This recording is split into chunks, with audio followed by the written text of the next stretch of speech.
Hello guys, welcome to Dinesh education. आज आमर slide show रो मॉनिटर पार्टा चलथिला तो सेठी आमे रिसोल्यूशन केमती करबा, then self show presentation on, then use presenter view, ए तीनटा ऑप्शन देछि। फर्स्ट रिसोल्यूशन रे आमे एठी करंट रिसोल्यूशन आमे चेंज करि परिबा।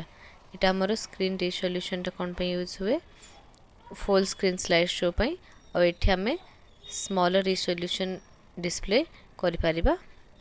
हमर प्रोजेक्टर सहित कनेक्ट करला बेले जो बहुत सारे प्रोजेक्टर हमर 1024x768 ए रिसोल्यूशन रे मैक्सिमम सपोर्ट करे, तो एठी रिसोल्यूशन पे हमें यहां यूज कर पारे। देन सो प्रेजेंटेशन ऑन, आमे कोड प्रेजेंटेशन शो करबा सेठी कनेक्ट करके ऑन करि परिबा। देन एठी यूज प्रेजेंटर व्यू एठी शो करिबो।